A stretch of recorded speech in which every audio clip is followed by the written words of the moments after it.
very excited to be with you. And I think in many ways, we get to be the last panel. And with that, hopefully, we get to absorb all the smart things that have been said. And we have had a chance to breathe in the great desert air. And I am particularly affected by the beauty of Sedona. Can't wait to come back. And I was thinking earlier today that I am so inspired by that beauty and by the sort of inspirational, even mystical quality of Sedona. And I had wanted a crystal ball, and then I thought, I have two of them right here. Two great minds in politics who can help us to understand this remarkable year and what may come next. But as we're winding down, I also want to give a moment to sort of reset. I have a lot of questions for you. And my 2008 self would have killed for this moment to be able to interview the two of them. And we were smart enough to never sit in the same room. Never let me do it then. And so now, 16 years later, I get to have this conversation. But let's just take a moment of reset since it's the last panel. Let me just open it up to each of you to just give us some initial thoughts about where we've been in this edition of the Sedona Forum, and then I'll dive into my questions. Yeah, thank you. And thank you, Kelly, for being here. It's a real treat to have you on board. We reminisce a lot about the Straight Talk Express and all the time we spent in the back with reporters like you, having these fantastic conversations. John McCain off on 18 hours of briefings. We'd literally roll into towns at night, and the reporters would get off and say, please don't bother us anymore tonight. We've had enough of John McCain. I've never seen anything like it, but thank you for being here. You're just a fantastic addition to our team, and thank you everybody also for attending. Look, I think one of the things that makes me so happy about the Sedona Forum is it's really more a family affair. Not just the McCain family, which we honor by their presence here with us, but we like to find people who have the same vision of the world that John McCain did. This is a rally for American exceptionalism. This is a group of people that we try to bring to Sedona, this beautiful place as you described it, to get charged up for the fight going forward. We're not actually into a debate about whether or not politicians should have character. We believe they all should. We're not having a debate.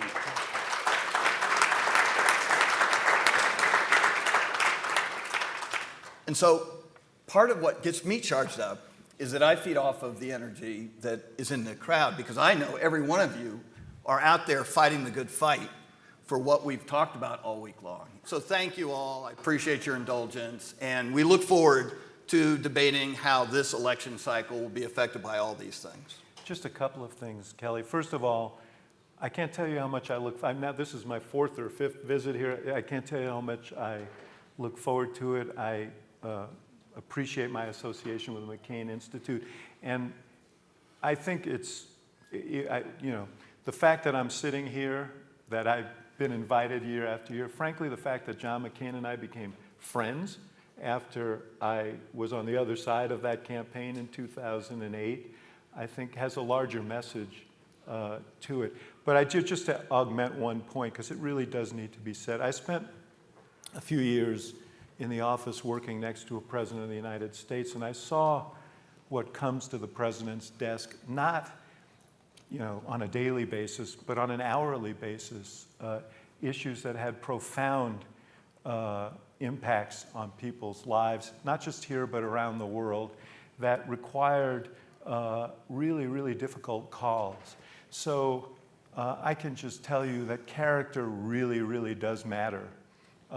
It really matters. Fidelity to the rules and laws and norms and institutions of our democracy, that really, really matters. And you don't get an exemption just because you have an R or a D next to your name. And I think it's important that that be said. I was disappointed to hear the argument that, and I don't want to, this isn't a partisan point, but to hear Governor Sununu enumerate all of the deficiencies of character and fidelity to the Constitution and to our democracy of a candidate and then say, but he's got an R next to his name, so I'm for him. After a splendid video about Joe Biden, the theme of which was country first.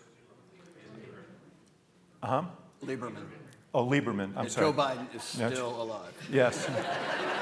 We think. All right, I left you that one, and you owe me. No. You owe me. Let the Anyway, games begin. it was a guy named Joe. I know it was a guy named Joe. Come on, guys, it's the end of the day. I'm sorry. But the point is the same. Yes. And no one understood those principles more than John McCain. Here, He here. stood for them. And every single day of that campaign in 2008, I can tell you that we had differences, but I never doubted his courage. I never doubted his patriotism. I never doubted that he loved this country with all his heart and was a fierce and ferocious defender of democracy. And I never went to sleep thinking if we lost the race that I would be fearful for our country. And that's the way our politics should be. As we look at 2024, it is a complex, interesting year. And I'm a believer that it is not simply a replay, although it is a rematch. It is not an echo of 2020. It is the first time since 1956 that two candidates are running again. 52, 56, Dwight Eisenhower and Adlai Stevenson ran against each other. But when you look at this year, who is the voter that you each think is most consequential? Is it a base voter on either side? Is it a voter who stays home? Is it a voter who could be persuaded? Is it a voter who would be drawn into the process because of this unique year? Who stands out to you?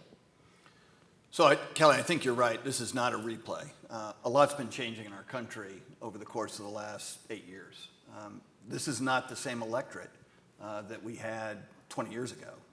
Everyone likes to talk about how the Republican Party has changed. It's not your grandfather's party. It's not like the Reagan Party. But the Democratic Party's changed a lot too, right? And so if you can just for a minute take Joe Biden and Donald Trump out of the equation and look at what's going on in the country, you have a really significant split. And it's not just polarization like we used to talk about it, where R's and D's just, sort of talk to themselves. There's been a real realignment. And that realignment has gone on different ways. It's geographic. Now there are only 5 really swing states in America. 45 states in 16 and 20 all voted for the same president, right? So as I think we heard earlier today, we're down to just a few swing states. And we used to talk about just like how many fewer House races there are because of the kinds of gerrymandering things that happen. But that was happening anyway because people were just moving to places where they felt that they were more welcome politically, not just the price of the home or the opportunity for a job or education. And then I'd say education is another one of the biggest splits that I've seen ever in an election cycle, and that is if you have a high school education or less, you're going to vote for Donald Trump. Basically, almost unequivocally, that's a fact. And the majority of the voters for Joe Biden and the Democratic Party are going to be people with college educations and above. And then when you look at geographically, Donald Trump won like 80% of the counties in the United States, and Biden won the urban counties that represent 70% of the GDP production of the United States. Now you just think about that. There's not a lot of mixing there. And so when you start searching for what's going to happen, there are 2 things that I look for. One, turnout. In 2020, it's the largest turnout in 100 years. And we're for turnout. We want more people involved in the electoral process. We used to spend a lot of time with John McCain talking about how we boost people's engagement in elections because we used to suffer in the 1980s and 90s and early 2000s with low voter turnout. We thought that was a problem. And so what is the turnout going to be today? Every poll I've ever seen in the last 2 months indicate that election turnout is going to be significantly lower than the numbers we were seeing 4 years ago today. Which were quite high. Which were very high. So intensity is down. And then you think, okay, then who's staying home versus who's showing up? I think it's still a battle for suburban women. I don't think that has changed substantially. There are still basically 20 counties in America that are going to decide this, and one of them is here in Maricopa County. So I pay a little bit more attention to Arizona than I do everywhere else. I don't know why. I just happen to like it here. And you do see a significant change in the willingness for voters to pick Democrats in the state of Arizona than you've ever seen. Now, politics is national, politics is not local. It depends upon who your presidential candidate is now to decide how you're going to vote down ticket, because we don't split our tickets anymore. There are virtually no states left with a Democratic senator and a Republican senator from the same state. So I think a lot of this is going to be how the campaigns, Biden and Trump, target these states and run their campaigns, and those campaigns are going to matter as to how they turn out voters, because it's going to be harder and harder to find voters willing to turn out. And so I'm not far off of where I was 4 years ago about who the change makers are, but I think there are fewer of them in fewer places, and they're going to be harder to convince. So the suburban woman is who you are looking for. David, who are you looking for? Well, look, I think suburban voters, and particularly suburban women, are a major focus for Biden. I think they're going to come out and vote. And, you know, in a state like Arizona, with all of the debate over abortion rights here and that on the ballot in November, I think they're going to come out. The issue the challenge for Biden has been among younger voters, and it's been complicated by this war, but that's not the only reason that they've become disaffected, and including younger men of color, African Americans, Latinos. You know, Biden carried 88% of the African American vote. He carried 88% of the African American vote, yes, in 2020. He's not doing nearly as well now. He's still winning by 50 points or something, but not 75 in polling. He won 65% of the Hispanic vote. Now it's running about even. That's a big problem. And among young people, you know, he won by 20 or more. Now that has become a tussle. So it's mobilization, but he can't give up those percentages. I don't think he can. There's enough to replace those voters. So he's got to persuade and then mobilize some of those voters in order to win. In your roles, watching the money and the resources and how you deployed it was always important. In this race, with the money differential, with the Biden side having a lot of it, with the Trump side looking for more money and having it diverted to his legal expenses, where do you see money making a difference? Is it on the airwaves? Does that matter? Is it the kind of big, expensive events that Donald Trump likes to stage? Those are costly. Yeah, and that's why he's not staging many of them anymore. Mm-hmm. I think that to some degree, presidential races get such saturation attention that you might say money doesn't matter, but it does matter. It matters in terms of organization, for one thing, and if you're working to pull voters out, that becomes important. I read a piece not long ago that said that Trump had, and the Republican Party had, like 1/10 the number of people on the ground now as they did 4 years ago. The Michigan State Republican Party is in complete disarray, as the state party is here as well. You know, those things matter, and money has something to do with that. It does in terms of your ability to communicate and target voters in these states. And by the way, those of you who don't live in the states that Rick is talking about, I mean, the battlefield may be 6 or 7, the real battlefield may be 5, but whatever it is, all the rest of you can be relieved that you don't have to have your television sets and phones and everything captured over the course of that period. But having the ability to speak consistently to those voters matters. Now, you have to have a message as well, because you can spend a lot of money conveying ads and messages, but if they're not moving people and they're not effective and they don't mobilize people, that doesn't make it a decisive factor. But I do think that the money differential is pretty significant and is a factor in this race. Well, we got outspent 3-1 by the Obama campaign in 2008, so I'd rather have the money. Look, I've never seen anything like this cycle where the Republican Party is virtually broke, the Trump campaign hard money is virtually broke, the super PACs are paying for all these lawyer fees, virtually broke, and that's with a consolidation that's already occurred with a nominee of the party, right? It's not unusual to have broke parties coming out of primaries, especially broke campaigns, but they usually replenish. And what we're seeing now, and well, how did you pay all your candidates' legal expenses? yeah, it wasn't as expensive as what we're seeing these days. Lawyer prices have gone up, obviously. Were you the last that took the federal money?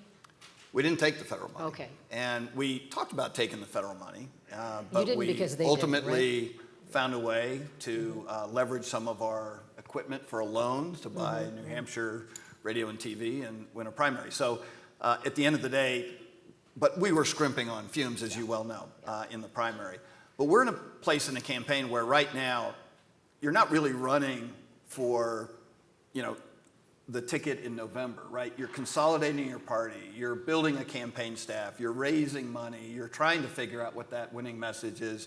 Pollsters are getting the lion's share of the dollars, not lawyers typically. And then you start to piece together the ticket. Donald Trump is obviously holding court in Mar-a-Lago while he, traipses all the candidates down there to take a look at them. And so this isn't actually the combat phase of the campaign. This is the planning phase of the campaign. Yeah, although let me just take issue with one point you're making. I think this is awfully late to be figuring out what your message is. I think especially in this day and age when communications are so fractionated and it's really, really hard to reach people, you need to know what that message is and you need to pound it relentlessly until people finally get it. Right. And, but this is where money matters, if you're Trump especially, yeah. because so there's some evidence that Donald Trump has found this prosperity and security message, and he's articulated a couple times when he's been on the road. Usually it's interspersed with how much water is in your toilet, or whether or not refrigerators should talk to you and things like that. But not to get off message, I think there are evidence of both campaigns starting to sort of test run their general election message. But I think the point you're making is you have to pound that out. You can't rely on the internet. You can't rely on social media. You can't rely on the media to argue your message. You have to have the money to put it out there the way you want to do it, directly to the voters, regardless of where that communication pipe is. And it doesn't look so bad right now because we think that that's not where it is, as far as campaign timing. But it's coming, and it's coming soon. And if you don't have a cache of money, like the Biden campaign has done, where they've stockpiled funds for that moment, then you're just going to get outshouted. Now, can you outshout Donald Trump? I don't know. Can you run a campaign from a courtroom? I don't know. And so this is not a traditional election year where you have an incumbent and a challenger. You have two incumbents with lots of throw weight. And so would I rather have the money and have some control over my message? Yes, absolutely. So let's talk about narrative or message. To me, people always say, well, what issues are going to be important? And there are always issues that are important, but they animate a larger message. And the question is, where are the what's the messaging of each campaign? And, I think the unspoken message of the Trump campaign is pretty well known, which is the world's out of control and Biden's not in command. And Trump's the strong guy who's going to come in and he'll fix everything. The Biden message is a little more, a little harder to discern right now. I think there is a very credible message for there, which is this is a guy who's, working on issues that touch your lives and is trying to build a better future for you, and the other guy's consumed by himself and his past, and on a vengeance tour. But I'm not sure that they've yet landed on the message that they need, that people will intuit, and that is true and real to them. And certainly part of the Trump message is that his presidency was somehow interrupted by being Well, people seem to deprived have of his. accepted that. Yes. I mean, the last year has been cut off. I don't exactly have that warm a memory of the other 3 years either, but there, people do, and everything's sort of comparative. I mean, look, I think that a lot of this is being filtered through the prism of a national trauma, which was the pandemic, and I don't think we've gotten over that. So there is a pervasive sense that things are a little out of sync, and that has helped Trump hurt Biden. We might have some surprise fatigue in our lives, but one of the great surprises of campaigns is who will the running mate be. And although we have effectively 2 incumbents, we had a big breakup between Donald Trump and Mike Pence, so we're waiting to figure out who he will run with again. And the obvious that we have an 81, nearly 82-year-old incumbent president. He chose Kamala Harris, and she is emerging more and more, especially on the reproductive rights piece, in her prominence on the campaign. Donald Trump is 78. Who will he choose? How much will it matter? And how do you anticipate the different ways that will either fill in something for him, or does it not matter at all because it's all about Donald Trump?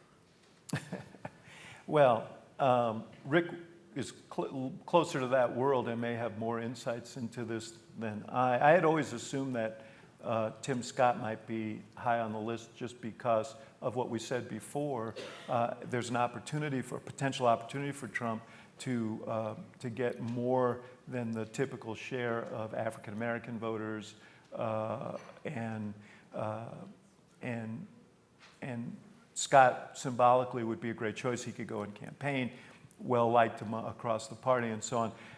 I'm beginning to shift my thinking on this because of the discussion we had earlier, and now I'm thinking more and more about Governor Burgum of North Dakota, who has a lot of virtues, including the fact that he's a billionaire and could stroke a big check.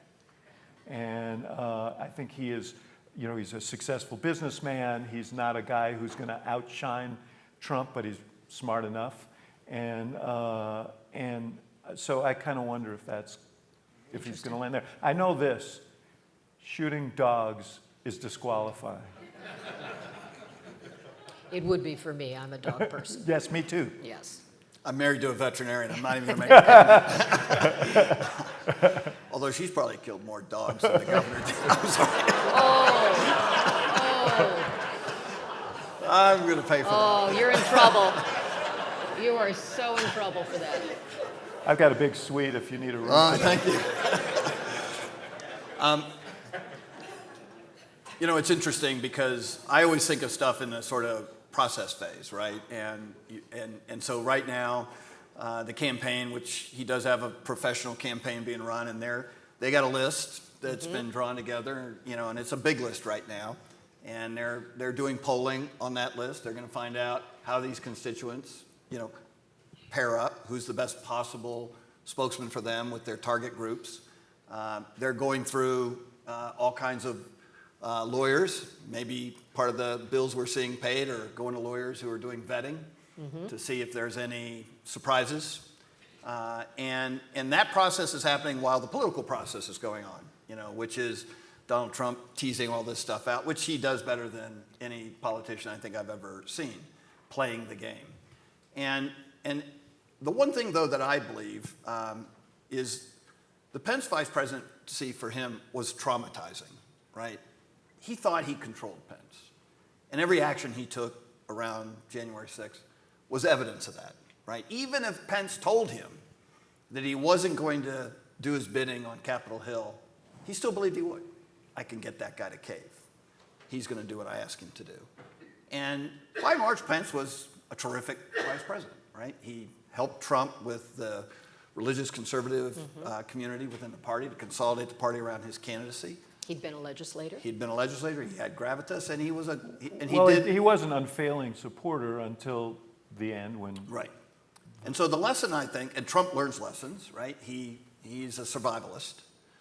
And I think he looks at that and said, you know, I could have actually pulled this off if not for Pence. And because he has to have somebody to blame besides himself. And so I think the campaign is going to have its own view of who a good vice president's going to be. Loyalty is going to be the most. And loyalty is the one that he's going to carry. So two names that we didn't mention that you hear a lot are Marco Rubio and J.D. Vance. So, You have the Florida problem. yes, they would have, that's complicated. He would have to leave the state. Yes. And there's some, I've heard back and forth on whether he would have to give up his seat to do that. Yeah. Because electors can't vote for both the vice president and the president. Cheney and From the Bush same state. From solved the this same because state. Cheney moved to Wyoming, but Trump's not going to, He could go he's back not to going to New move York. for, yeah, I'm sure he'd love to go back to New York. Well, he may be spending a lot of quality time in Yeah. Rikers Island. I mean, I do it. Now, all right, you said it. But I do want to say, before when I said, when I talked about Biden's messaging, I think a lot of people in this room, and it was reflected in the reaction to some of the comments of Governor Sununu, feel, as I do, very strongly about democracy. And, but he said one thing that was, I think, very, very valid. And I said this to you guys backstage. If you're talking about democracy over dinner, it's probably because you don't have to worry about the cost of the food on your table. And there are real issues that touch people's lives. I think that I don't think Biden is the cause of inflation. It's been a global phenomenon. But when you're president, everything kind of is on your account. And this has been a big burden for him. And even as it cools, prices are not going to roll back. They're aggregating. Yeah. So, this is a real fundamental problem. So I don't want anybody to think that I don't believe that the future of democracy as we know it is not an important issue. But we also shouldn't lose sight of how most Americans live and the issues that touch their lives. So I think Biden has a case to make about the things that he's done to be helpful and the things he wants to do to be helpful. But you kind of have to fight it out on those grounds. You have been publicly critical of the president. How did the White House handle that?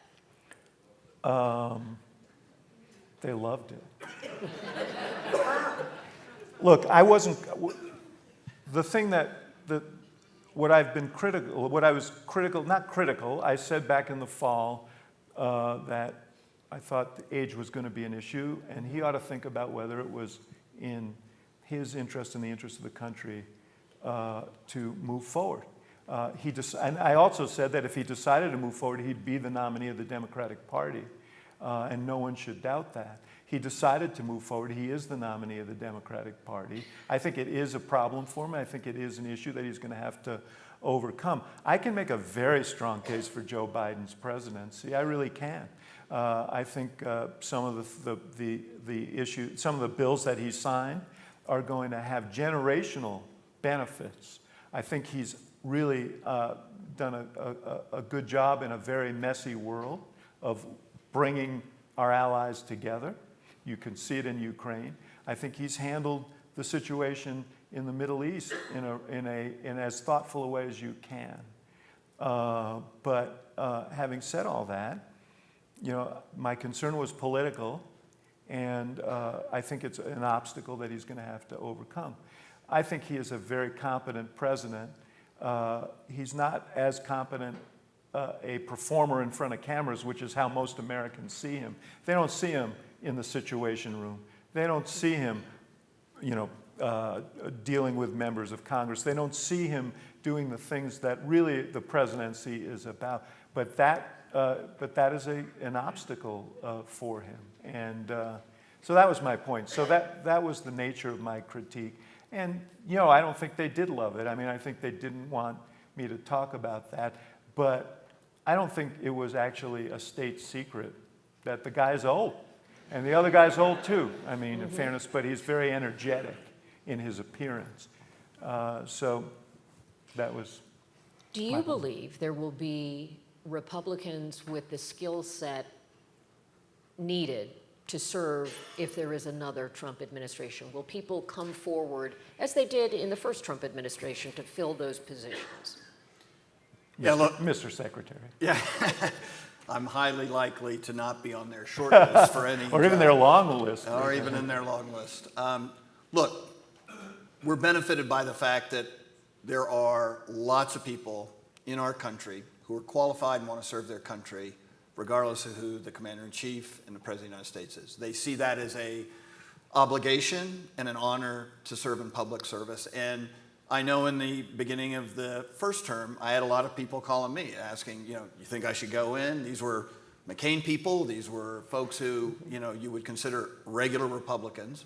And I always encourage them, you should go serve. This is an important thing to have a competent government, regardless of who the president is. I think Trump has made that a harder pitch. But there are those people still, many of them in this room, who would consider serving because they think it's an important thing to keep the country on track and do their part. And I hope that that's the case, because otherwise we kind of surrender to mediocrity, surrender to the idea that it's just the cronies who are going to get appointed. And I think we have to fight that. I mean, I think that's actually part of what we have to always consider as a part of our obligation if we believe in public service is damn the torpedoes and full speed ahead, and we're going to help the country regardless of whether we get burned on the stake. I think that if all we do is surrender to mediocrity, I think that we will come out of this better than I fear. What I fear is these reports of how they're viewing a second term and what the role of cabinet members and government officials at all levels should be relative to the president. And your point before is the thing that I worry about. I worry about loyalty to the president's political and personal priorities over fidelity to law and institutions and so on. Starting with the Justice Department. So I think that's a real danger, and I hope that I'm wrong. I do worry about a Trump 2.0 without guardrails. Secretary Esper is in here somewhere, who provided admirable restraint on some of the. But I think that's my point. He would have never gone into that administration knowing today what he knows, and he wouldn't be there otherwise to have that restraint. And so there will always be those actors that we need coming through the process. I had a prominent Republican donor who was not a pro-Trump person assure me the other day that he had seen what they're thinking in terms of appointees and that I would be relieved. The question is whether that's a list that Trump has seen and whether it's one that he will accede to. Because I don't think he's looking for guardrails. No. I don't think he's looking for people to say, Mr. President, you really can't do that. I think he had his fill of that, and that's the danger. Well, I think more of what we've learned sort of after the Trump presidency is he really didn't pay much attention to those people when they were in office, right? I mean, sure, there were guardrails because you had really well-qualified people who wanted to serve their country in the White House and the Justice Department and other places. But the constraints on Donald Trump in the 2016 presidency weren't that great. I mean, he basically did what he wanted anyway. Now he's learned a lot about what. But we should acknowledge that there were heroic people in the final days of that presidency who saved the country, including Mike Pence, from calamity. No, I agree. But that's my point, is without those people in the administration, you sort of give up the opportunity. Of course, I agree with the you. bad The question things just is, will they be invited? But we also shouldn't, we're sitting here talking about the implications of a Trump presidency, and the question, I guess, that these people want to know is there going to be a Trump presidency? Yeah. So the answer is, Rick, no. I think the honest answer, my view is, if the election were today, that he would have a very good chance to win. I also think it is insane for anyone to predict what November will bring, because this is an incredibly volatile and dynamic situation. And there are going to be events we know, and there are going to be events we absolutely don't. And we both lived through Lehman Brothers collapsing, which was how presidential races work. There are things you can't plan for that will absolutely have an impact on the outcome. And those outside events are impossible to predict, and they are incredibly important in how do the candidates react, how does the public react. Some things we do know. We know that there has been this volatile energy on college campuses. We know that the school year is coming to an end. Do you think that continues with the conventions? Do you expect that there will be unpredictable activity around the conventions? Will there be protests that take over? I think you can predict that there'll be unpredictable activity around the convention. Okay. I think it's natural based on what we've seen. I mean, disruptive. But I also think there are going to be malign state actors okay. and others who are going to be encouraged to try and throw logs on that fire. Do you think that's happening now, to try to stoke that sort of discontent? I absolutely do. I absolutely do. I would say, though, it's a lot higher likely chance that you're going to see that disruption in Chicago than in Milwaukee. Sure. Yeah. And that's because of the pool of characters that are already resident in those places who would be willing to do sort of disruptive things. And so if you're tuning in to the Republican convention, get your popcorn and plan to go to bed early, because it's probably not going to be interesting in this regard. But the Democratic convention, I think, runs the risk of going off the rails because of what could be potentially a protest movement that could disrupt even the normal flow of the convention. So I was talking to a prominent Republican here yesterday, and they raised the fact that Democrats have been on quite a roll for the last several years, and winning election after election and outperforming their typical performance. The midterms were an example special of that. Elections and so forth. And the question is, why would and most of the people who lost were Trump-connected people. The question is, why would that stop now? Why would that pattern stop? And are people really who say they're for Trump? You know, there was the shy Trump voter who didn't want to tell people they were for Trump in 2016, and that skewed polls, or at least by some accounts.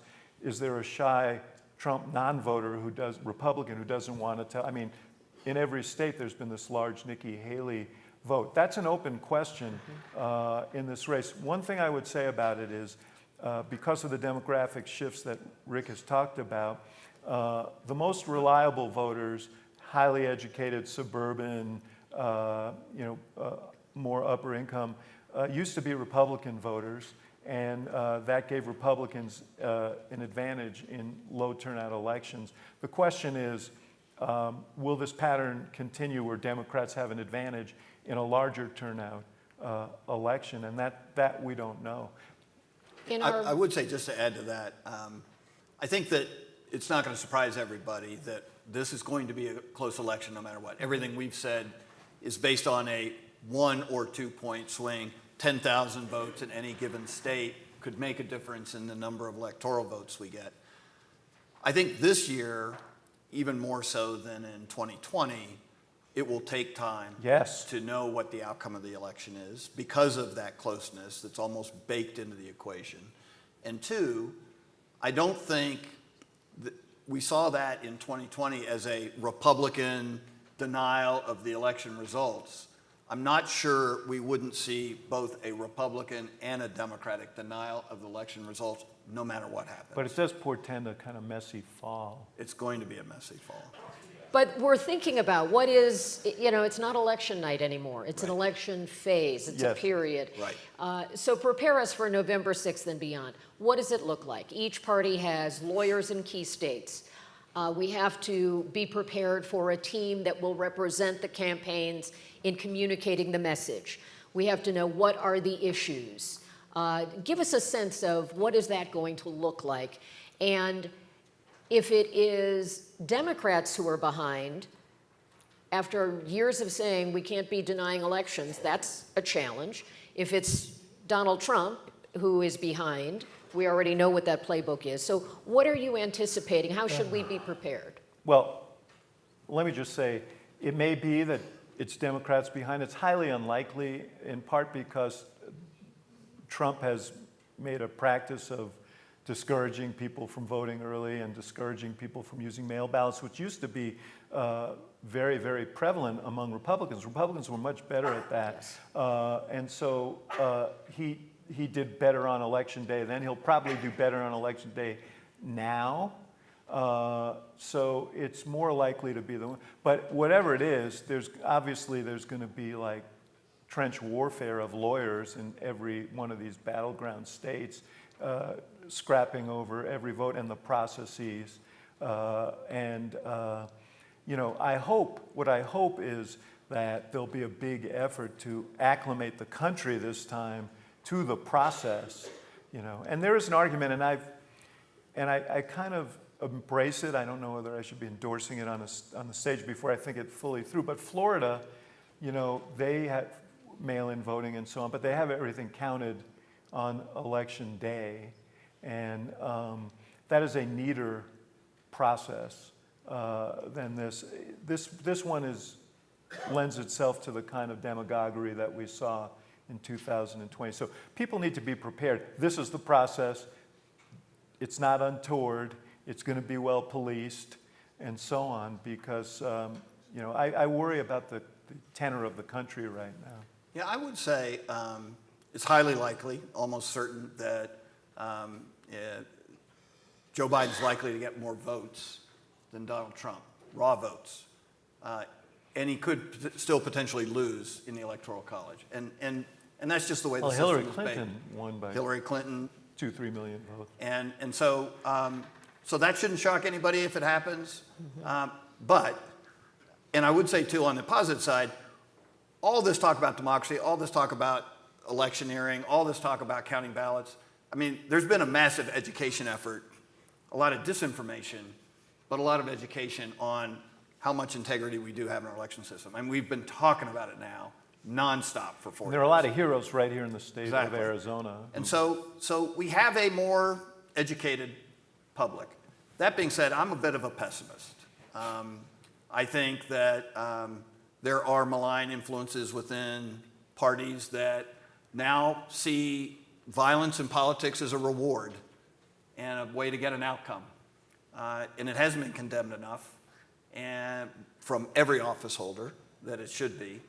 And that opens up the floodgates for mischief, not just having to count ballots, but even having the capacity to get into an election office to count those ballots, or missing ballot boxes that were drop-offs in states because they've disappeared overnight.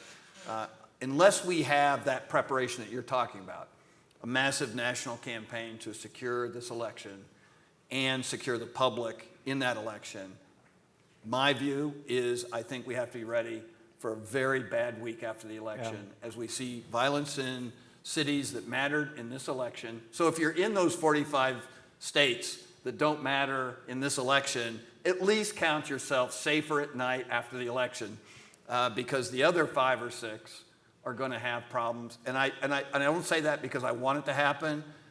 I say that because you cannot look at the political world we live in today and not recognize that that's what it's girding up to be. But we should take heart in the fact that the 2020 election ultimately was the most scrutinized election in American history.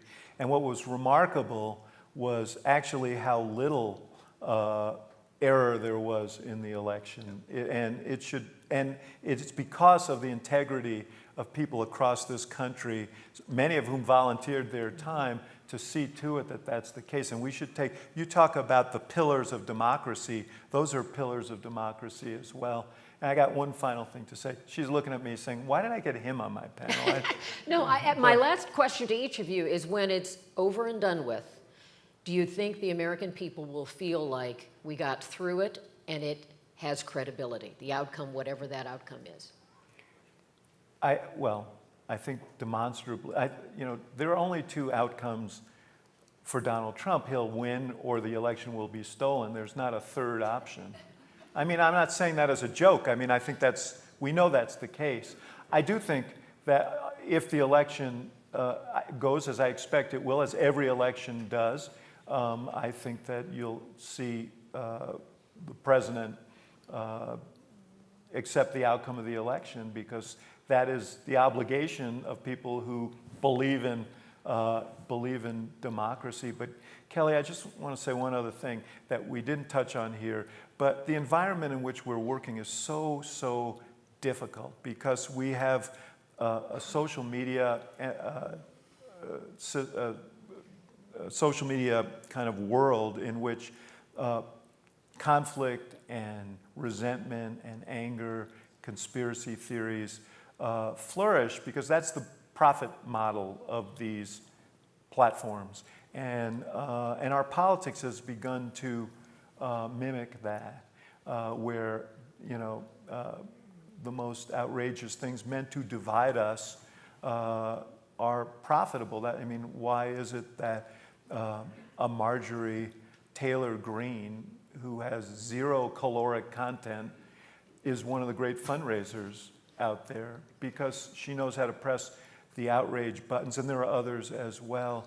And I think that we as a group ought to work really hard to fight back against that. I think this whole conference, this forum, is a response to that, a recognition that whatever our points of view are, we have a common humanity, and we have a common commitment to this country and this democracy. And even if you disagree with me, that doesn't mean, I'm sure Rick and I can get a great debate over any number of things, but I don't doubt his patriotism in the least.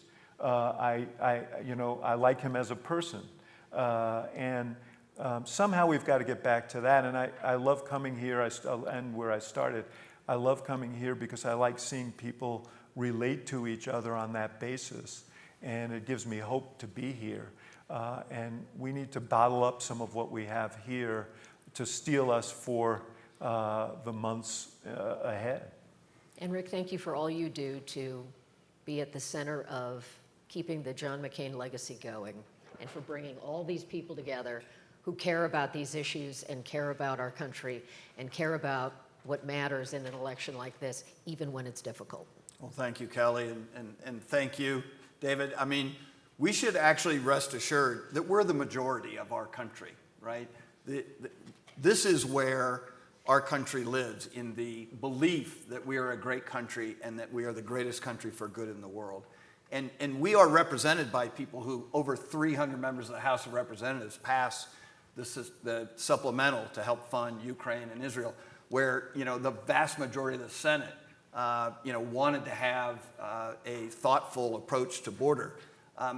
We have to decompress these wings of both parties and start recognizing the fact that they are actually the people trying to divide a country that is desperately interested in unity. And when you look in the polls, the one thing that nobody ever talks about, that's one of the highest numbers you'll ever see, is voters saying to both parties, please learn how to work together. Mm-hmm. That's what we do here. I appreciate everybody's indulgence with us on this panel today. Mm-hmm. I don't think we actually predicted a single outcome. Good job. Yes, just as we planned. We can't be wrong. And we'll see you all at the barbecue tonight. Thank you.